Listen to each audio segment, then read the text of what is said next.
Hello my dear students, welcome back to the class of botany. In this lecture, we will see the physiological effects of the auxins. We have finished the discovery of these PGRs. Now we will have the physiological effects. So let's have first PGR as auxin. We will discuss the physiological effects of the auxin.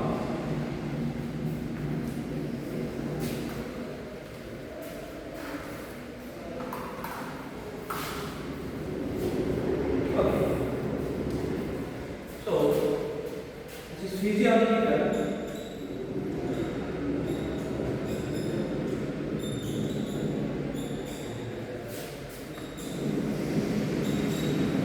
effects of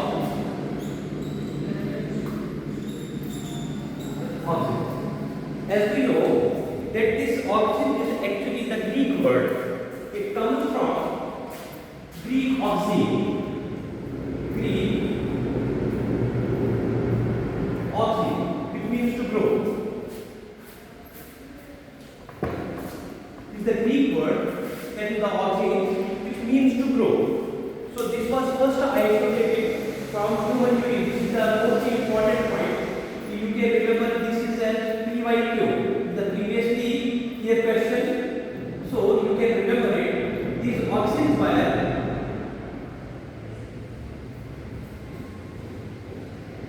first isolated from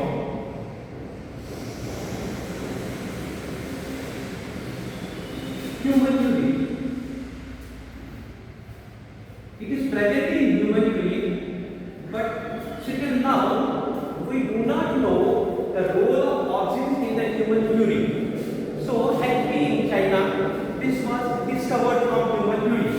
But in NCERT, this is all written here. This is the NCERT case line. You do not want to go, you do not need to go out of the NCERT. So this is very enough to remember this, that these auxins were first isolated from human urine. So let us have this actually this term auxin. This term auxin were applied to this auxins. The term auxin is applied to indole 3-acetic acid. So actually we can say that chemically these auxins are actually indole compounds, and this can be known as indole 3-acetic acid. So let us have some glimpses on this classification, or we can say the types of the auxins actually. So we can have two types of auxins. So auxins having two types, but these types are based on actually on to the synthesis. So their types are, these are based on synthesis. We can have two types of auxins. Number one type is called as natural auxins, and second one is called as synthetic auxins. So number one is natural auxins, and the second one is called as synthetic auxins. In these natural auxins, these are those auxins which can be found in actually plants, or which are synthesized by the plants. Those are called as natural auxins. And the auxins which are not synthesized by plants, but they can be synthesized in the laboratory condition, those are called as synthetic auxins.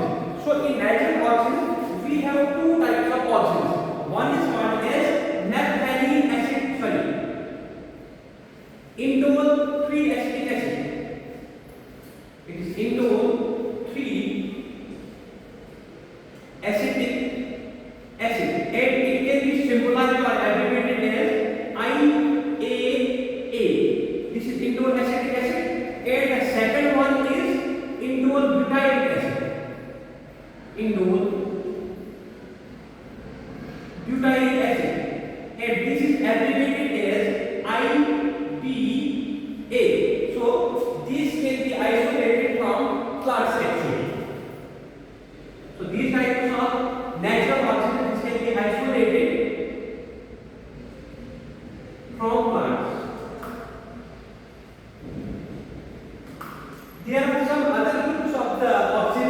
which are called as synthetic. They can't be synthesized by the plants, but they can be synthesized by man or in the laboratory conditions.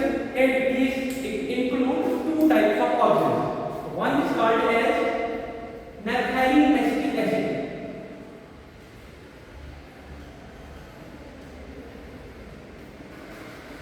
And it can be symbolized as NaA. This is naphthalene acetic acid. This is the synthetic auxin.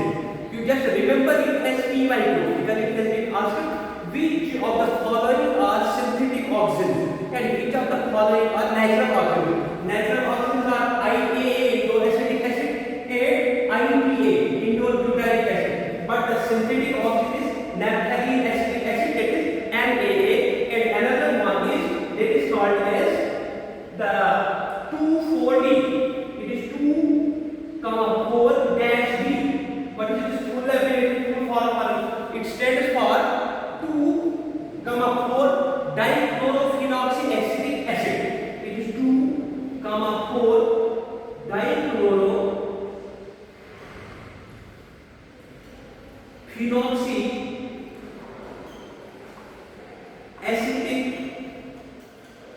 acid. So these are the two synthetic auxins. One is the naphthalene acetic acid and second is the 2,4-D, which stands for 2,4-dichlorophenolic acid.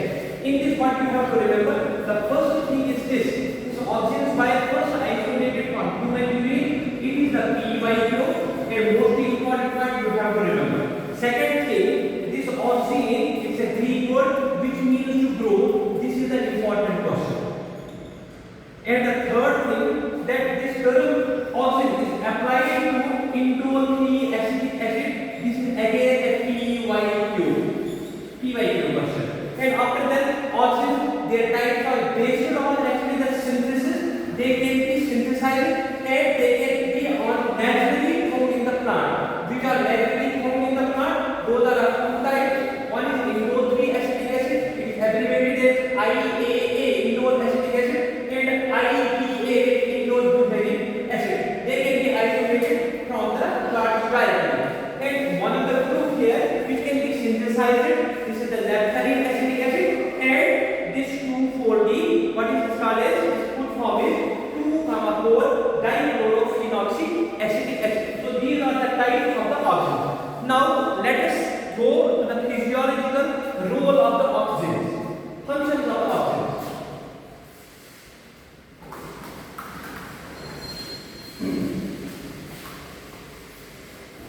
So dear students, there are many roles. These are played by these auxins in the plant life, and we can use these roles in agricultural, horticultural practices also. So we are having that physiological role. It is the physiological role of auxins. The first role which I am going to discuss is that these auxins can be used to initiate the rooting of the stem cuttings, which is used for the plant propagation. So these auxins can be used.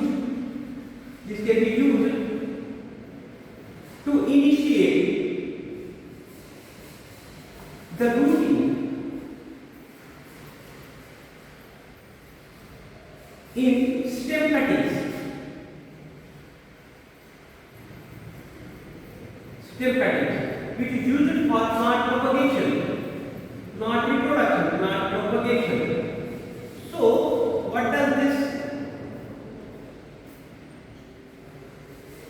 designate? That whenever you are just cutting the branch of the tree, suppose this is a tree, it is its branch, you are just cutting this branch, this is called a stem cutting. And you want to plant this into the soil. You want to plant it into soil. But there are less chances to root. Suppose you are just planting this tree, that is the stem cutting, into the soil. There are least chances to root. There are least chances for rooting. Now, what will you do? You just take this stem cutting and put it into the auxin solution. You are just putting this into the auxin solution Now this ship after few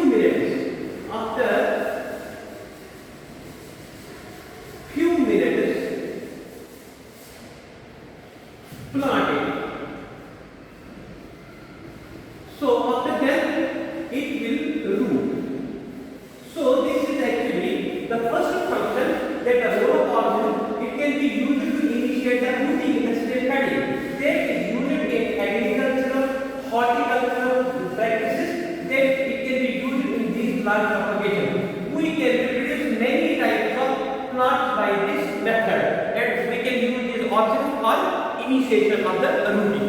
So second is actually that it promotes flowering in pineapple. It actually, we can write it promotes flowering. So sometimes there is flowering, but that flowering is not so much what we call as it is not on that quantity. That flowering is not getting developed on the plants, but this oxygen when we apply onto the plants, it just promotes the flowering. For example, we can take pineapple. In pineapple, you can promote the flowering by spraying the oxygen onto the pineapple plant. It will get flowering. Is this clear? There is a small difference between the initiation of the flower and the promoting of the flower. Already initiating has been done, but flowers are not yet blooming. So these oxygen, when you spray onto the pineapple tree plants, they can promote the flowering. They can have large number of flowering in the plant. After that, when there is flowering, the yield will be increased. So this is the second one, and this is the most important. You can take it as PYQ.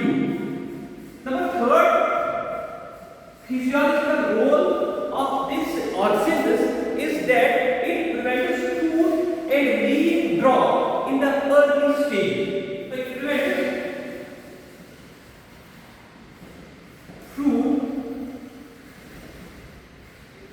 and leaf drop in early stage.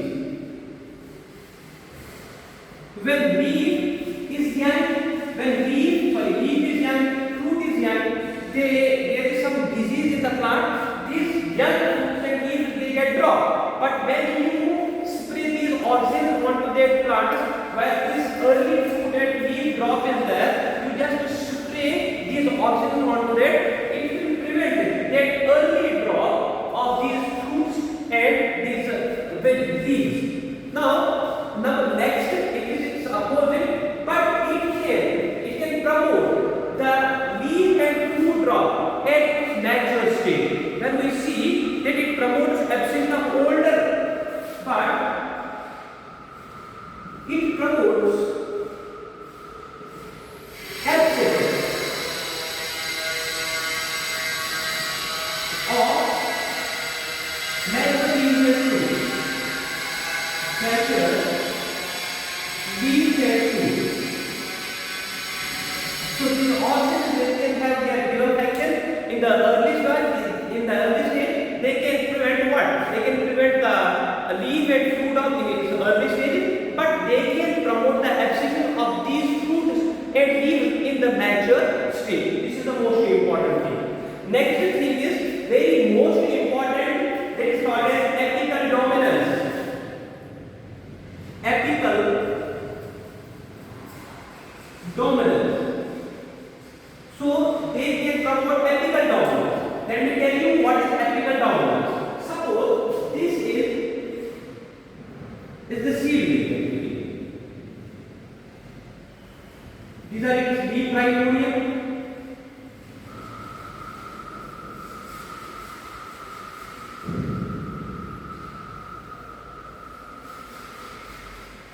This is leaf primordial.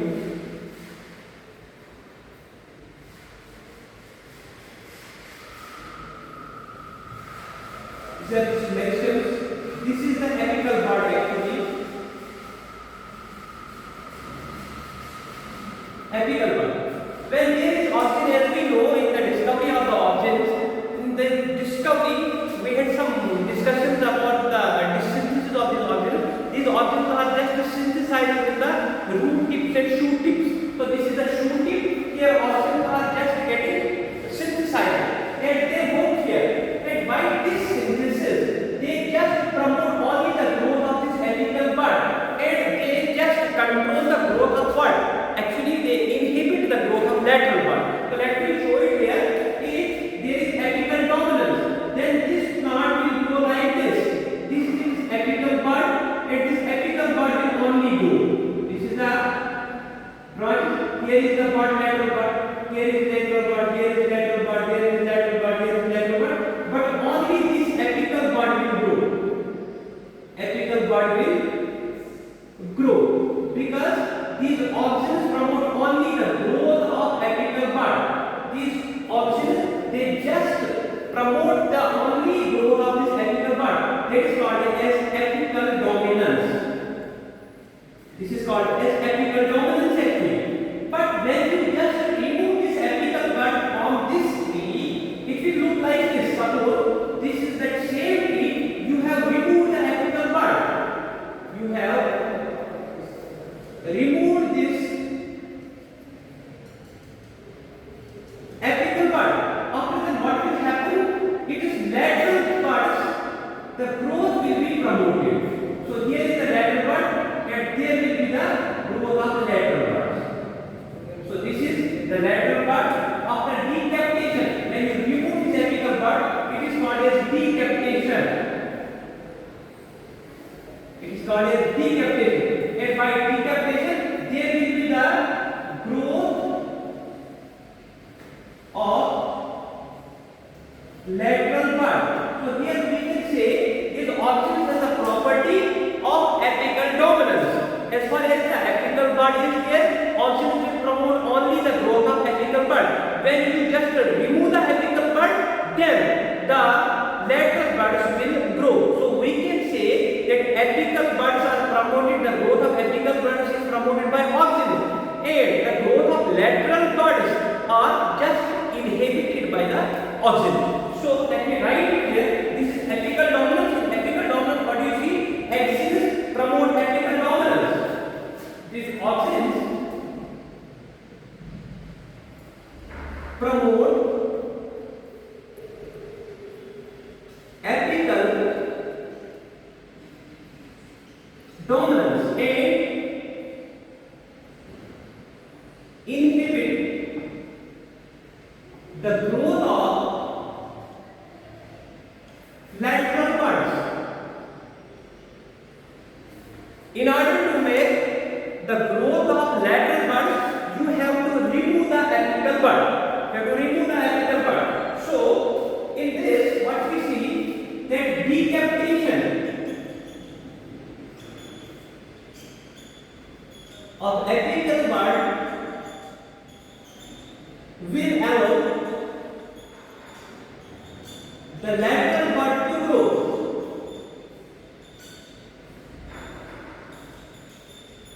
So we can say decapitation of apical bud when we just remove the apical bud. That is called as decapitation. When you are just removing the apical bud from the plant, it will increase or it will allow the lateral bud to grow. This decapitation, if we see, it is used in tea plantation. So decapitation is widely used in agriculture, or we can say it is applied in tea plantation. Most important point is decapitation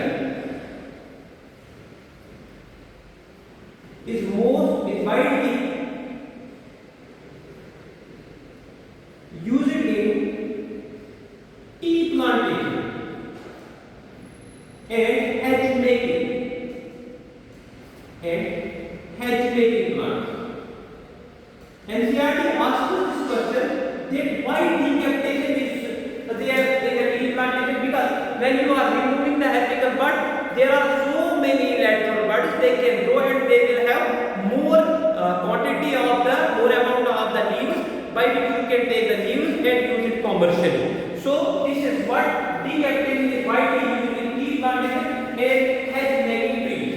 Another thing is that the most, or we can say, these auxins, this decapitation, this is to what we call as this next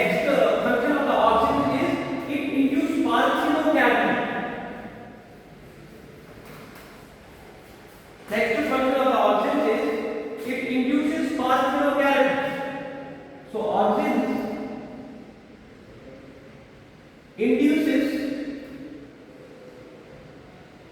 parthenocarpy. For example, in tomato, you have to remember this example. Tomato. What is parthenocarpy? Parthenocarpy is seedless tubes. Seedless tubes. You can just use these auxins in order to promote this parthenocarpy, or you can use this auxin on the tomato plant, by which you can get the tomato without seeds. So this is another application. The next most important application is what these are used. That is a particular hormone auxin is 2,4-D. 2,4-D means 2,4-dichlorophenolactic acetic acid. It is used as herbicide. It's used as herbicide. It is a herbicide. It can kill the dicotyledonous plants. So we can say they use it to kill dicotyledonous seedlings or weeds. They are used to kill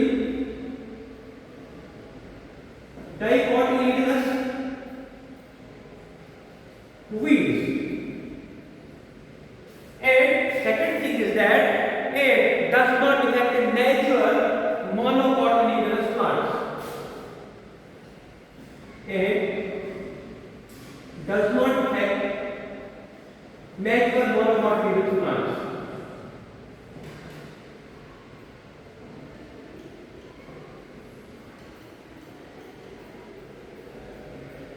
Major monocotyledonous plants. So that's why this 2,4-D is widely used by gardeners to make weed-free lawns. So these are used to prepare weed-free lawns by the gardeners. So gardeners use 2,4-D to make weed-free lawns. So this is the application of what? This 2,4-D. It is actually a herbicide. You can say also weedicide. It can kill only those dicotyledonous weeds, and they cannot affect any of the major monocotyledonous seedling. Now, or we can say monocotyledonous plants. These are widely used by farmers in agriculture, that they can produce the lawns without any weed. The last most important function is that by the help of these auxins, it also controls the xylem differentiation. Xylem differentiation. So these auxins controls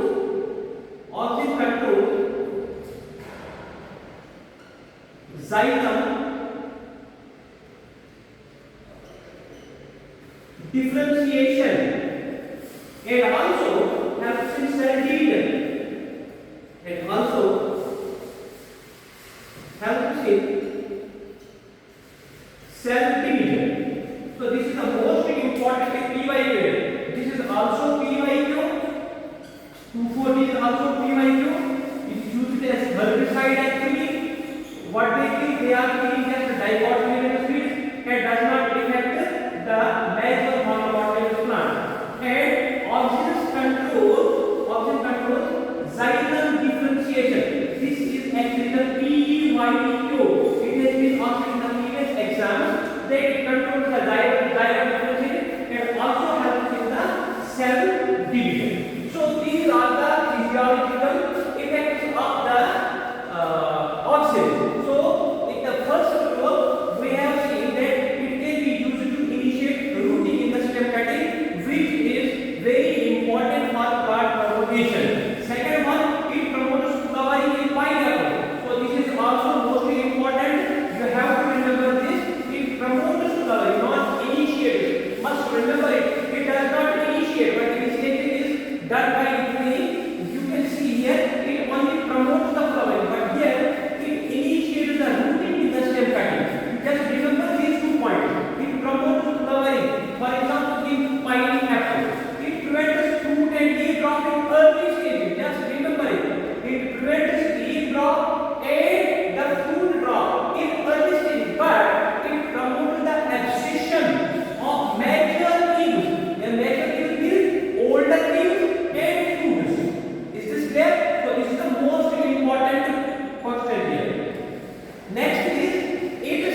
inhibit the growth of the lateral bud.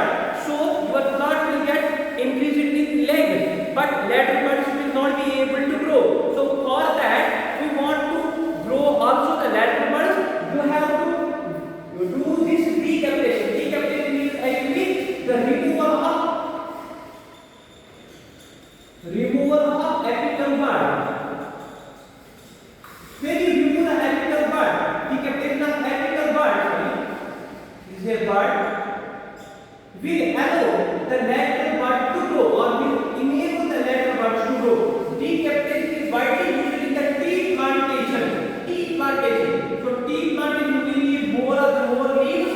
So that's why we are just decapitating the apical bud here, and we use this decapitation in the tea plantation and also in those buds which we use for hedge laying. Okay.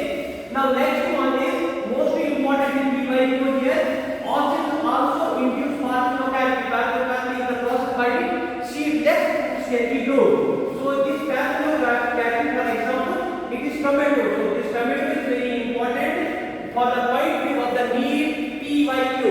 Also 240 is the synthetic auxin. There is 2,4-dichlorophenolactic acid. It is used as herbicide. They are used to kill dicotyledonous weeds and does not affect natural monocotyledonous plant.